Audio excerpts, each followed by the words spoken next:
If you look at photographs of famous buildings and monuments in Washington, D.C., and then compare them to photographs of Paris, France, you may be surprised to discover just how similar the two cities are. I just recently exploited this striking resemblance when I posted a photo from the January 6th insurrection in front of the U.S. Capitol building next to a sketch showing the French Revolution unfolding in front of the Église du Dôme in Paris.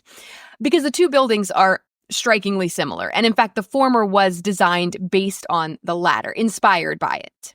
And that's because Washington, D.C. was designed by a French architect named Pierre-Charles Lafay. But Lafay was actually fired by George Washington before construction on the city began. Now, his plans were still used, which is why D.C. looks so much like Paris. But in the murky waters surrounding Lafay being let go, some urban legends have emerged, myths, that D.C. was actually designed by a Black man named Benjamin Banneker. And these myths are so pervasive, they've actually become part of accepted African-American history and culture in the United States. But they aren't actually true. Now, that's not to say Banneker doesn't deserve our praise and attention. He absolutely does. But let's give it to him for what he actually accomplished and not what historical telephone has incorrectly embellished. Let's fix that.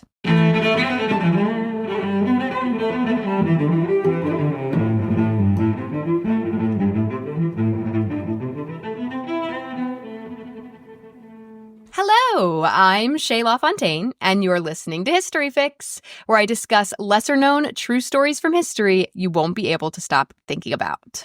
This is my 100th episode. Woohoo! I wanted to do something big and exciting, but then I was like, I don't know. I got nothing.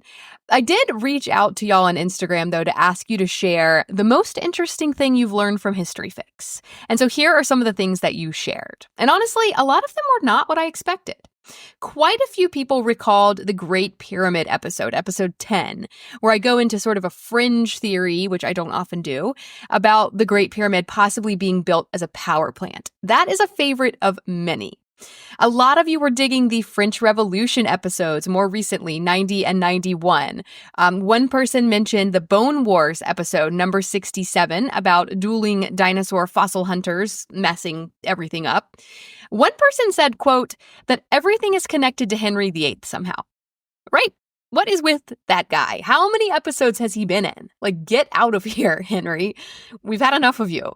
Hazel Scott came up, episode 26, and this is before I re-mentioned her in last week's episode. So she is still on y'all's minds, too. She has a rent-free permanent space in my brain.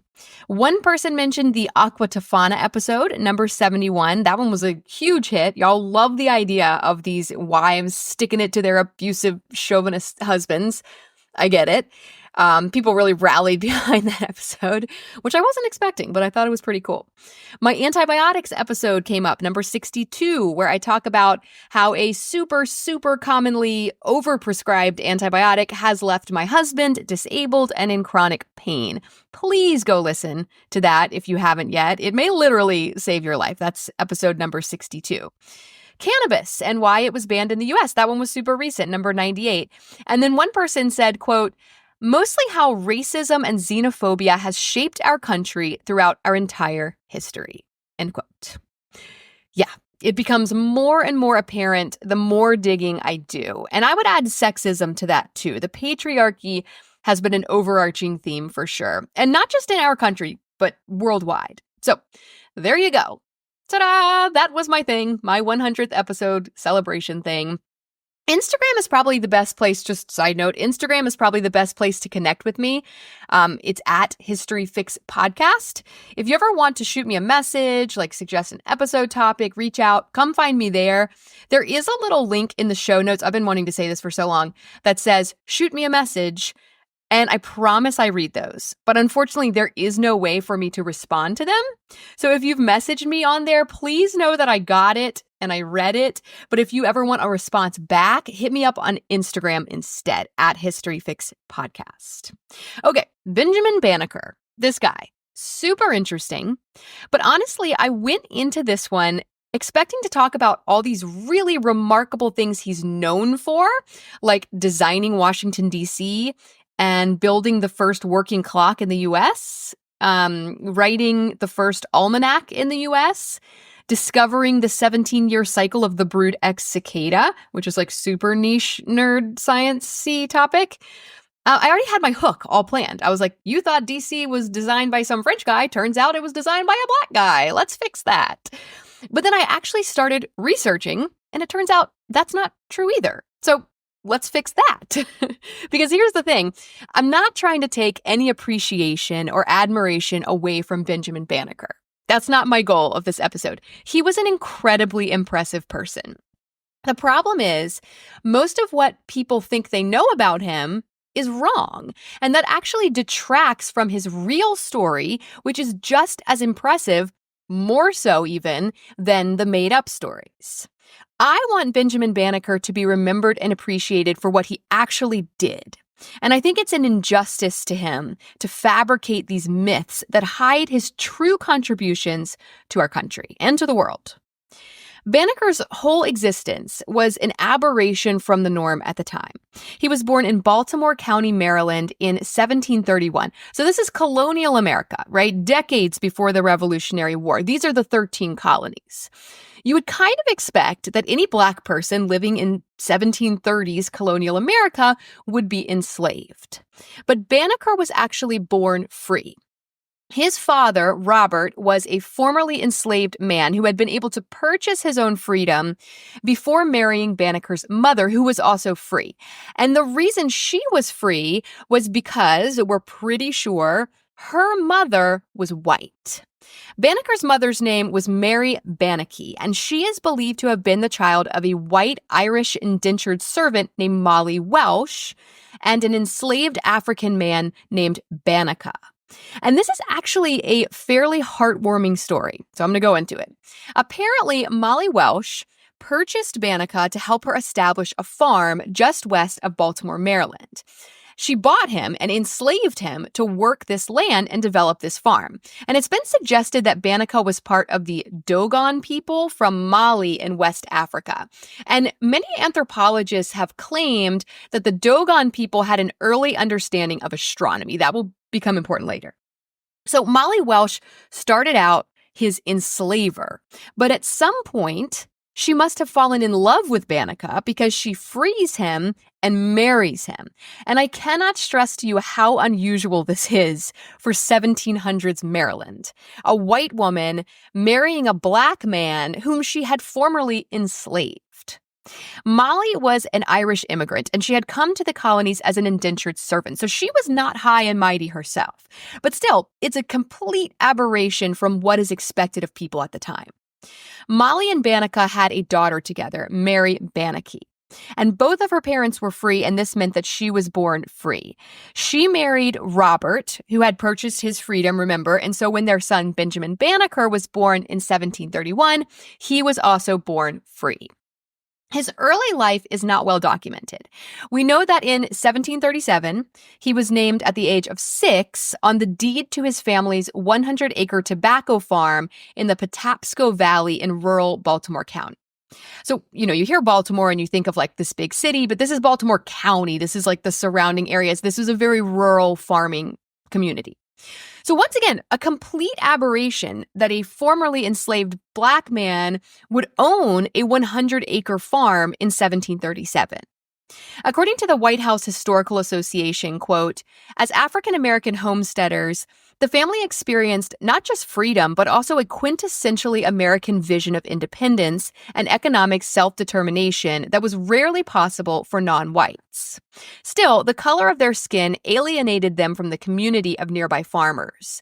Amid a rising tide of sentiment against free Blacks in the colonies, Banneker's family had to tread lightly in their own neighborhood, end quote.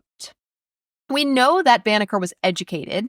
The White House Historical Association says his Irish grandmother, Molly Welsh, taught him to read and write at home, but that he was also likely sent to like a one-room schoolhouse situation where both white and Black children were taught, the children of these nearby farmers. And this is where the Dogon people's understanding of astronomy comes in. Banneker's grandfather, Banneker, who was suspected of being from the Dogon people, died before he was born. But some historians theorize that he may have passed his knowledge of astronomy on to his wife Molly, and then she may have passed it on to her grandson, because we know that she was one of his teachers. And we know that Banneker becomes super interested in astronomy later, and this is something he would pursue more in later years when the opportunity became available. But we do wonder if maybe that initial interest in astronomy came through his grandmother, which came through his grandfather, who was from this astronomy appreciation group in Africa. All theories, but something to point out. But for now, he's just a kid helping his family run a 100-acre tobacco farm and attending a one-room schoolhouse in rural Maryland. Living the American dream, really, in a way that most Black Americans at the time were not afforded. When he was 21 years old, he did something quite remarkable. He took apart a pocket watch and he studied the gears and the intricate inner workings, and then he recreated them larger using wood. He hand-carved larger versions of each of those gears and parts out of wood, and he assembled it all into a wooden clock that actually worked. It kept perfect time, and it rang out on the hour. And this absolutely blew people away.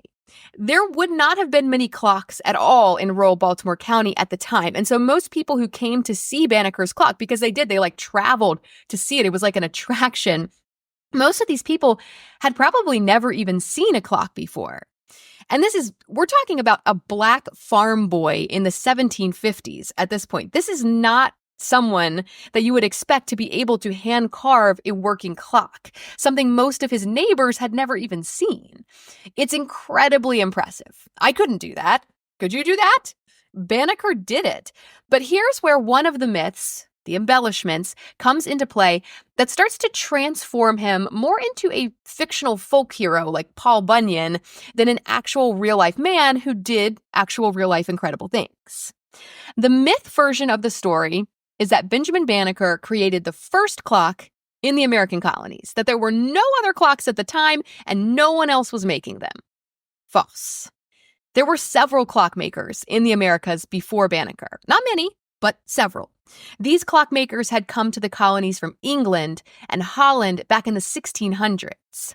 Some of the earliest known include Thomas Nash in Connecticut, 1638, William Davis in Boston, 1683, Edvardus Bogardus. What a name. I love that name. Sounds like a Harry Potter name, which is maybe why I love it. He was from New York City, 1698. James Batterson in Boston, 1707.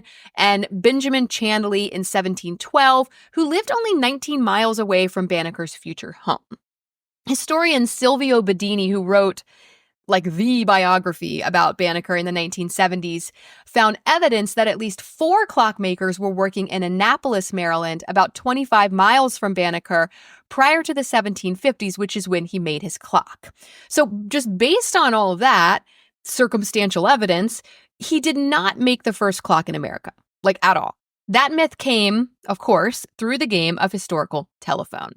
And we can track the whole thing. The first mention of it, around 40 years after Banneker died, was pretty close to the truth. It comes from a memoir written by a lawyer named John Latrobe. And he wrote, quote, "It was at this time, when Banneker was about 30 years of age, that he contrived and made a clock, which proved an excellent timepiece. He had seen a watch, but not a clock, such an article having not yet found its way into the quiet and secluded valley in which he lived.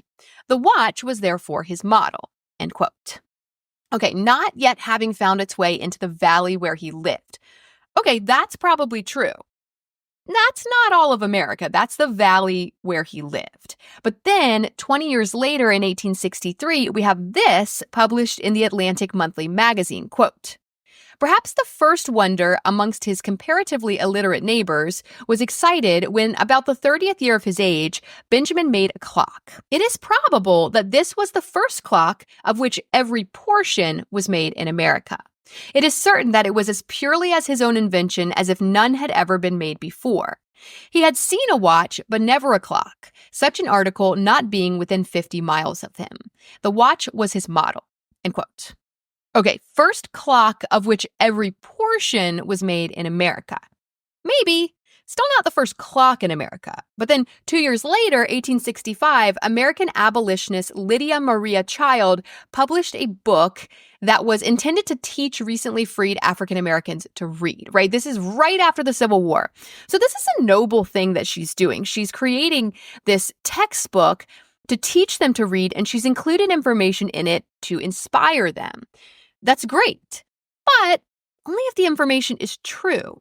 Because she says in this book that Banneker had created the, quote, first clock ever made in this country, end quote.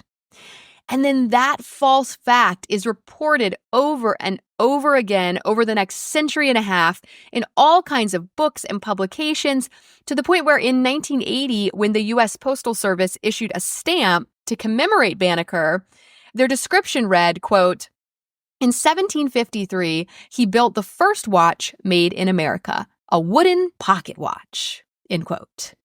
Which, like, what? That's wrong on multiple fronts. He didn't make a watch. He made a clock. He used a watch to make a clock. That part is clear. And it wasn't the first one in America. You see how it just gets so twisted. And when the U.S. government itself, the Postal Service, is putting this information out, people assume it's true. But do you also see how when you're led to believe that the man created the first clock in America and then you learn that he actually didn't, it detracts from his real accomplishment. You go, oh, well, he didn't even make the first clock, so who cares? But it's like, okay, you go be born into a black family in 1731 in a tobacco field and try to hand carve a working clock out of wood, and then tell me that isn't impressive. We don't need to embellish these stories. We need to appreciate them as truth. They are impressive because they are true. He did that. And it doesn't have to be the first clock in America to be impressive. If you think that's a requirement, then you are completely overlooking the circumstances of this man's life and the insurmountable odds of him accomplishing something like that despite those circumstances. And that is an injustice to his truth. All right, let me get down off my soapbox for a minute. I will hop back up later, I'm sure. Some 20 years later, when Banneker is in his 40s and running the family farm by this point, he gets some interesting new neighbors. The Ellicotts, a Quaker family from Pennsylvania, moved to Baltimore County to start a grist mill just a few miles down the road from Banneker's tobacco farm. So a grist mill is, because I didn't know, it's a mill used for grinding grain into flour. It's like a classic mill situation. Now, Quakers were all about equality. They didn't believe in slavery, and they didn't believe in discrimination against people of other races. And so the Ellicotts become fast friends with Benjamin Banneker, whereas some of his other white neighbors may have been a bit standoffish towards him. It's been proposed that Banneker expressed interest in the mill and how it worked, and that's how he formed a connection with the Ellicotts. You know, he hand-carved clock gears out of wood, so he was obviously interested in mechanical things. But one way or another, they form a friendship, particularly with George Ellicott, who was a land surveyor with an interest in astronomy. George loaned Banneker some of his astronomy books and lunar tables. And, you know, this is another theory as to how Banneker became a self-taught astronomer. Maybe the original interest came through his grandfather, and then this is where the learning takes place, because now he has access to these books and these tables, and he's teaching himself astronomy. In 1789, when he was 58 years old, Banneker successfully forecasted a solar eclipse. You try to do that. Tell me it's not impressive.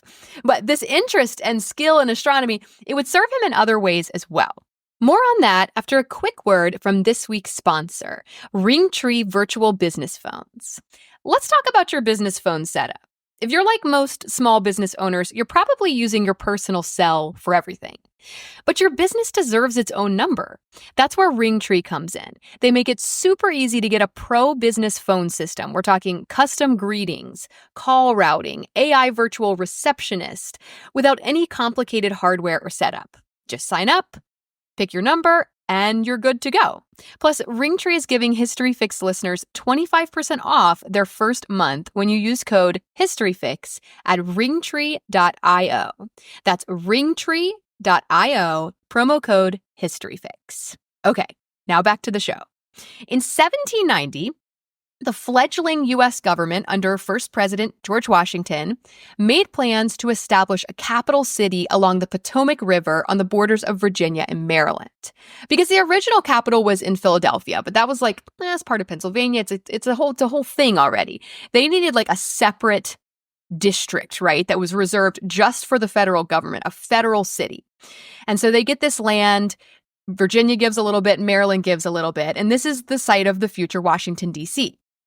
Andrew Ellicott, who was the cousin of Banneker's neighbor buddy George, was brought on as engineer to basically lay out where the city was going to be. It was going to be 10 miles long and 10 miles wide, so a 100 square mile piece of land. And they needed Andrew Ellicott to use his math and science skills to map this out and mark the boundaries. He was placing these stone markers at every mile and marking the corners and creating this square. Now, Andrew decides to bring Banneker along to help him. Now, why would he do this? A lot of sources say, well, the guys he usually had help him were busy. He just needed somebody, so he grabbed Banneker. That's what they make it seem like, but I don't think so. This is a pretty prestigious honor here. He is being asked by George Washington to help map out the future capital of the country. He's not just randomly grabbing his cousin's tobacco farmer buddy for this. Andrew Ellicott had to have seen something in Banneker. He must have realized how intelligent and talented the man was. I think he brought Banneker along because black or white or whatever, Banneker was the best man for the job. Andrew needed his expertise in order to do this thing right and not disappoint his country. So Banneker goes to the future site of the nation's capital, Washington, D.C. According to the White House Historical Association, it's the first time in his life that he had ventured more than 10 miles away from home. Now, I'm not even going to pretend to understand how land surveying works, especially not in the 1790s. They're using a lot of instruments and messing around with astronomical observations and altitude and latitude and clocks. And here's how the White House Historical Association describes Banneker's involvement. Quote, because of his age, health, and the harsh winter climate, Banneker's primary responsibilities were in the observatory tent, where he maintained the regulator clock using a series of thermometers and a transit and altitude instrument. Each day, Ellicott would use the regulator clock to set his own timepiece, which he would use to determine latitude.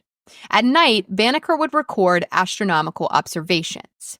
He was paid $2 a day for his work, less than Ellicott's $5, but commensurate with salary for assistant surveyors at that time. End quote. Okay. That, I hate to break it to you, but that is pretty much the extent of Benjamin Banneker's involvement in planning Washington, D.C. I know. I wanted him to be the master architect behind it all too, but he just wasn't. Actually, by April 1791, he had returned home to work on his farm, only 3 months after starting the DC project. So his involvement was minimal. I mean, I think it was important. I really do. I think Andrew Ellicott needed his mind, his expertise, and I think he helped get the ball rolling on the whole thing. But to then go and say that he designed the whole city, once again, it just sets people up for disappointment. And he doesn't deserve to have us be disappointed in him and his achievements. So where did that myth come from? That a black man, Benjamin Banneker, was somehow secretly the master architect behind Washington, D.C. Well, when this whole project was thought up, Washington appointed 3 commissioners to oversee the whole thing. And they brought on Andrew Ellicott as engineer, who brought Banneker with him. Their job was to map out the 10-mile by 10-mile square border of the city. That's it. Separately, they brought on Pierre-Charles Lafay, who was a French-born architect and urban planner who had served as a volunteer in the American Continental Army during the Revolutionary War. Because remember, France also wanted to see the British beaten during that war. So he helped us out.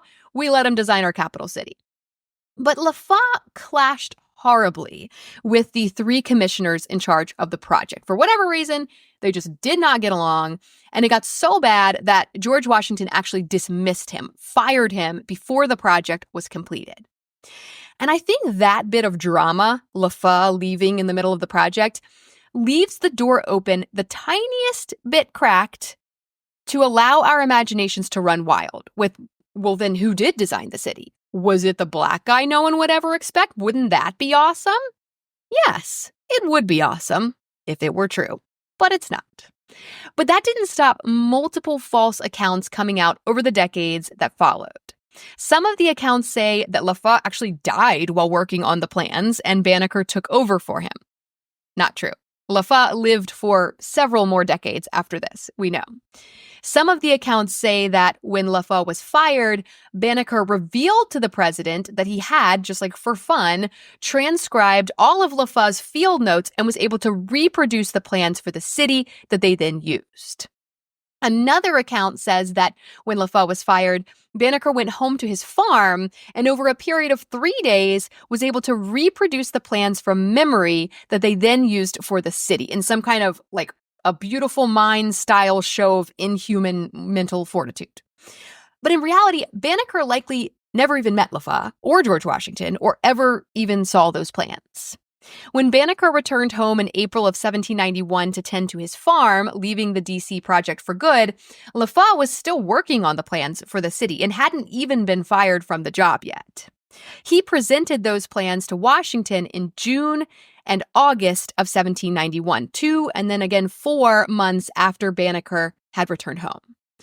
So the timeline does not add up for Banneker to somehow swoop in after Lafayette gets fired to reconstruct the plans and save the day. Plus, there was no need to reconstruct the plans. Lafayette had already submitted these earlier versions of them to Washington well before being fired, which is what they ultimately used. It doesn't add up, and also just like why? Why does Benjamin Banneker have to design Washington, D.C.? Why do we need to give that credit to him? The man is impressive enough in real life. Now, one place we do actually need to give back credit is in the construction of the city. Because the infrastructure, the buildings, the roads, all of it, the Capitol building, the White House, all of it was built by enslaved Black people. So yes, a Black man, many Black men, did build our nation's capital. Let's focus on that. That's true. We owe them our admiration and appreciation for the work that they did. Unpaid, enslaved. They built our nation's capital. And instead, we're choosing to focus on a made-up story in an attempt to lift up a Black man, Benjamin Banneker, and inspire as an example of Black excellence and potential. Look what he did. Isn't that so amazing? And I think the intentions are good, but it's ultimately damaging because it isn't true. And it's actually a distraction from what Banneker really accomplished and from what we should really be focusing on, that Black Americans really did build Washington, D.C. with their own blood, sweat, and tears, but their names weren't Benjamin Banneker. We likely have no record of their names because they were enslaved. So Banneker went home in April of 1791. He had no more to do with the D.C. project. He had a farm to tend to, and he carried on with his astronomical studies. He actually started putting together an almanac, which would go on to be published in 1792. An almanac is a super impressive book, like a handbook for the year that includes important dates and statistical data, astronomical calculations, that sort of thing. I challenge you to write your own almanac. Make a working wooden clock and write an almanac, and then tell me the real Benjamin Banneker wasn't impressive enough. According to the White House Historical Association, quote, at the time, almanacs were mainly used to predict long-range weather patterns, but they also provided a way to share opinions and other types of content. As many of his possessions were destroyed in a fire shortly after his death, Banneker's slim booklets, published annually from 1792 to 1797 by white Northern abolitionists, offer a rare window not only into the author's skill as an astronomer, but also into his personality and outlook. They reveal a man with a full heart and an active mind, at turns contemplative and lighthearted, a scientist on one page and a philosopher on the next. End quote.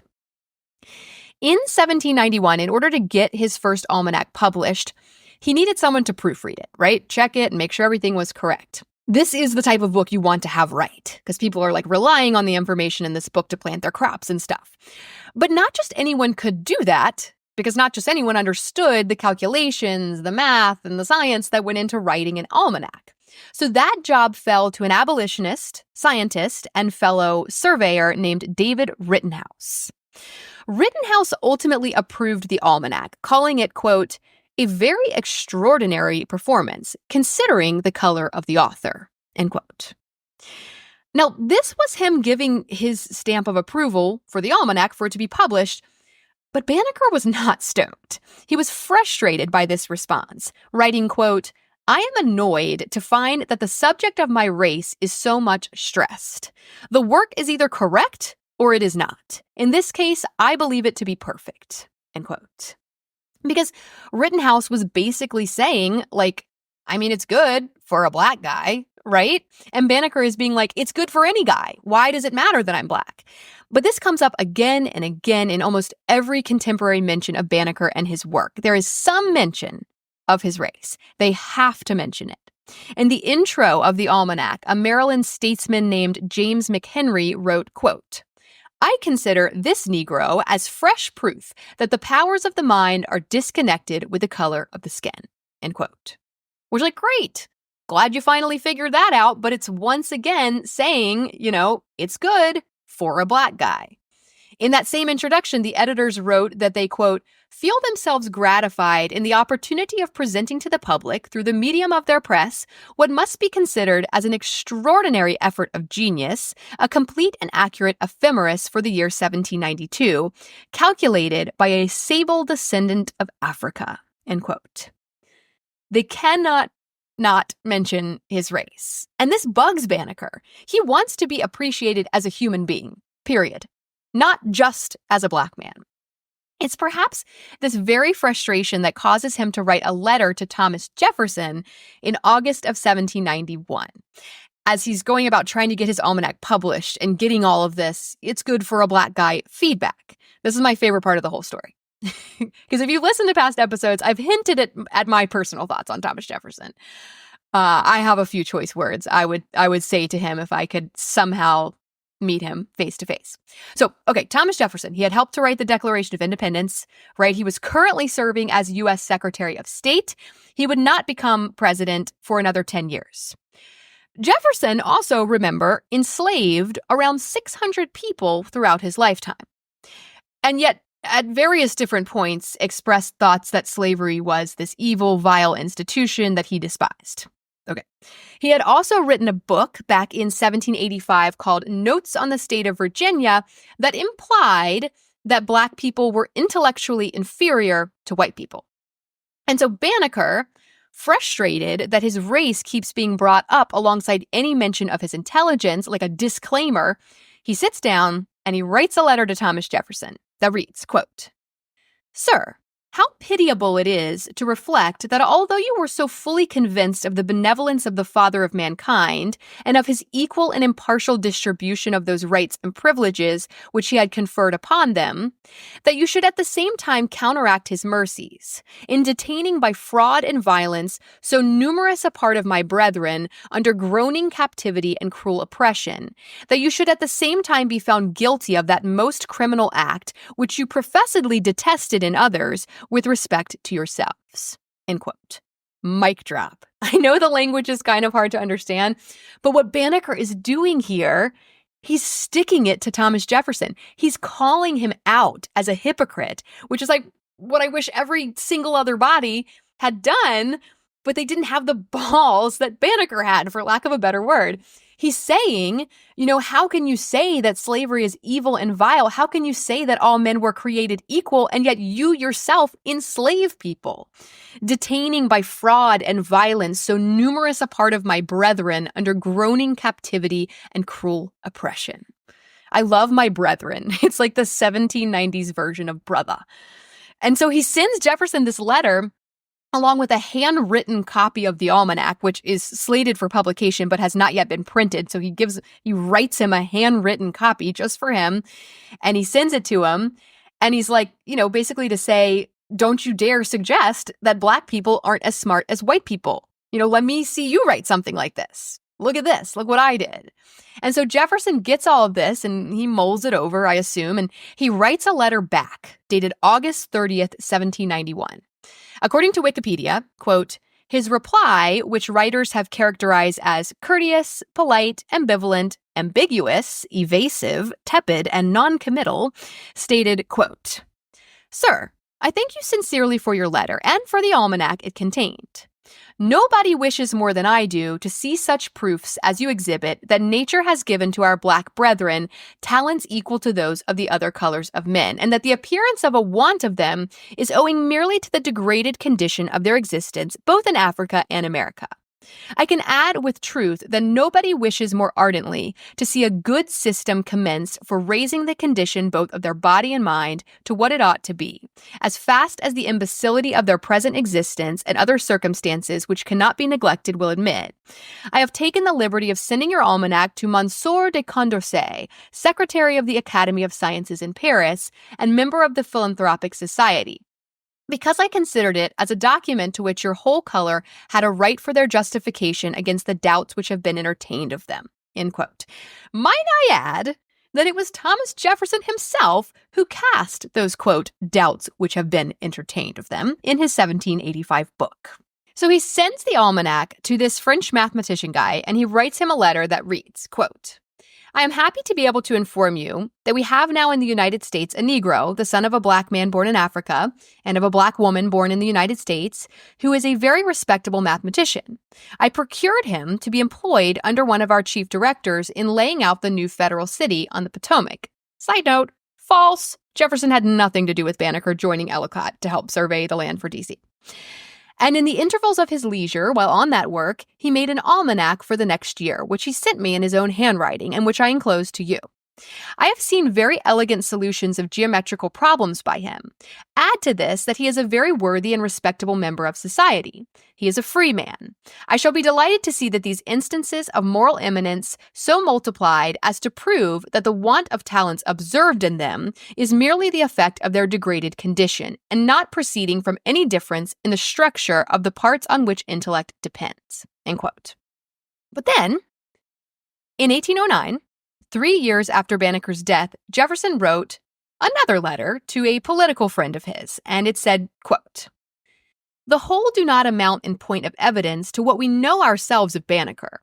We know he had spherical trigonometry enough to make almanacs, but not without the suspicion of aid from Ellicott, who was his neighbor and friend and never missed an opportunity of puffing him up. I have a long letter from Banneker which shows him to have had a mind of very common stature indeed." End quote.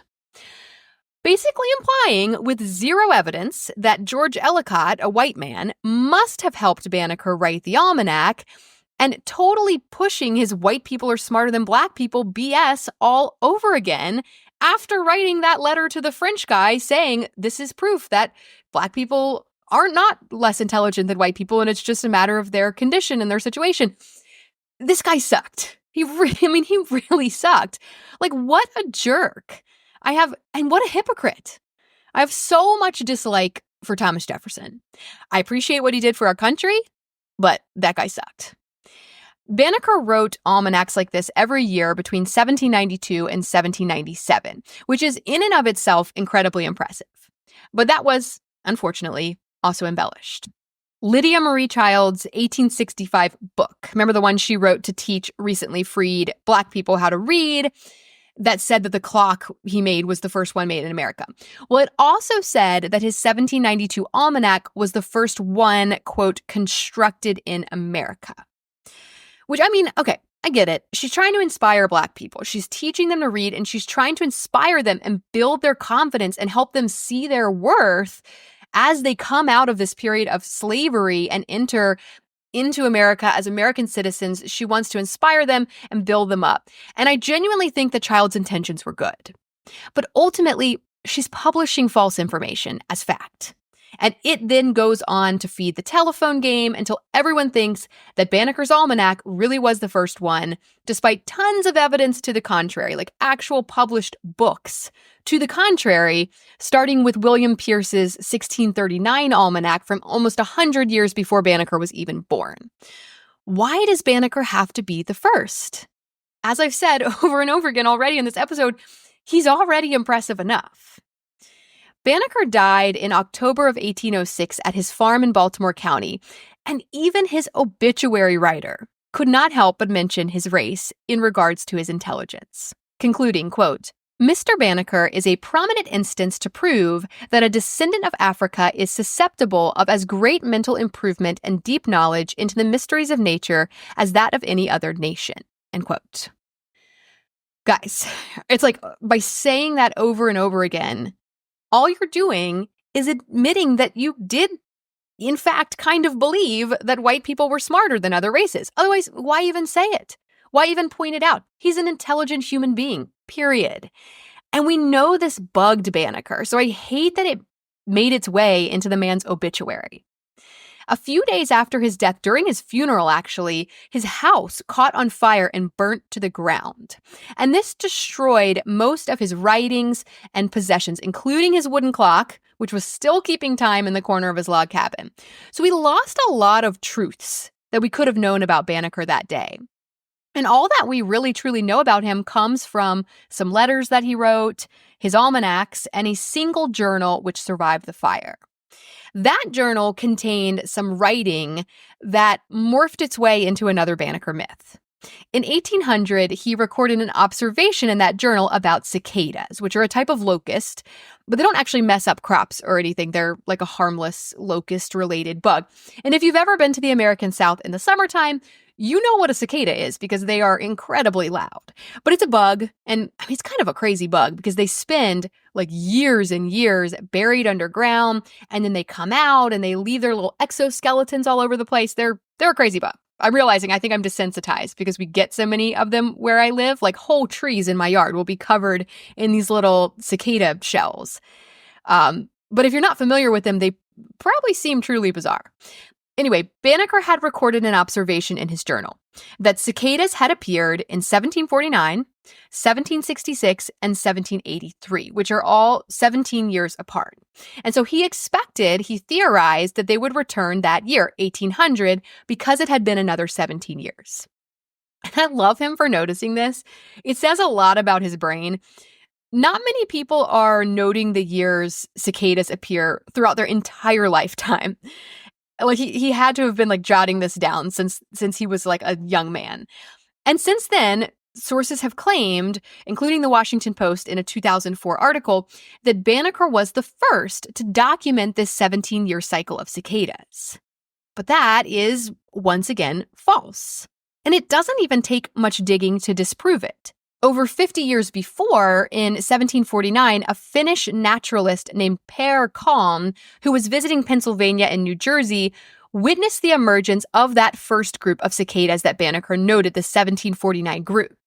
And he wrote, quote, "The general opinion is that these insects appear in these fantastic numbers in every 17th year. Meanwhile, except for an occasional one which may appear in the summer, they remain underground. There is considerable evidence that these insects appear every 17th year in Pennsylvania," end quote. And he cited documents that came from Benjamin Franklin, actually, that recorded 1715 and 1732 cicada emergences. So once again, Banneker was not the first, but why must he be the first, even with the dang cicadas? Like, come on. I'm frustrated. I'm frustrated by the history of Benjamin Banneker because I don't think he's gotten the respect he deserved. And some may say he's gotten more respect than he deserved. But is respect based on false claims even respect at all, or is it just an illusion of respect? If we really want to respect the man, we need to take him out of the category of mythic folk hero and turn him back into a real person, a human being, born a free Black man into a country that would much rather see him enslaved, a country where others with his skin color were not allowed to read and write. A tobacco farmer turned self-taught astronomer who correctly calculated eclipses and geographical locations and weather patterns and insect cycles. The man was brilliant, and not just for a Black guy. He was brilliant among all human beings, so brilliant that his story needs no embellishment. The real Benjamin Banneker was impressive enough.